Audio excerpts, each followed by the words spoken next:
नागपूरच्या भांडेवाडी पोलीस ठाण्याच्या हद्दीतील गाजलेल्या खून प्रकरणाचा पोलिसांनी अवघ्या काही तासात उलगडा केला।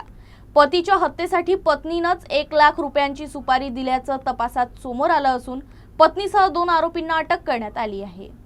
भांडेवाडी रेल्वे स्थानकाजवळ कुख्यात गुन्हेगार गणेश उर्फ गुरुदेव बोरकर याची धारदार शस्त्रांनी वार करून निर्घृण हत्या करण्यात आली होती। गणेशवर खून करण्याचा प्रयत्न आणि चोरीसह डझनभर गुन्हे दाखल असल्याची माहिती पोलिसांनी दिली। तपासादरम्यान समोर आलेल्या माहितीनुसार मृत गणेश हा दारूच्या व्यसनाधीन होता आणि तो पत्नी मनीषावर सातत्यानं मारहाण करत होता। तसेच तिच्या पहिल्या पतीपासून असलेल्या 2 मुलींवरही त्याची वाईट नजर होती।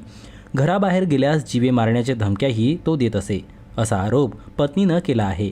सुमारे 1.5 महिन्यांपूर्वी कन्हान येथे एका कौटुंबिक विवाह सोहळ्यात गणेशनं मनीषाला सर्वांसमोर मारहाण केली होती। त्यानंतर संतापलेल्या मनीषानं गणेशची हत्या करणाऱ्याला 1 लाख रुपये देण्याची घोषणा केली। यानंतर दद्दू उर्फ अभिजित साखरे आणि अमन उर्फ नाटू पप्पू कैतवार यांनी खुनाचा कट रचल्याचा तपासात उलगडा झाला।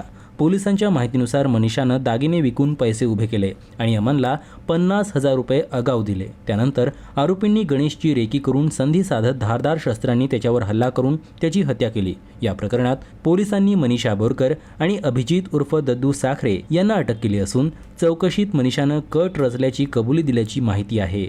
ह्या गुन्ह्यातील अन्य 2 आरोपी फरार असून त्यांचा पुढील शोध सुरू आहे। ह्याचा BNS अंतर्गत 103 गुन्हा दाखल केला आहे।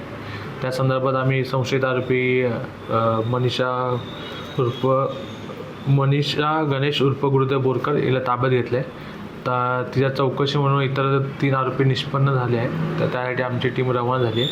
पुढील तपास सुरू आहे।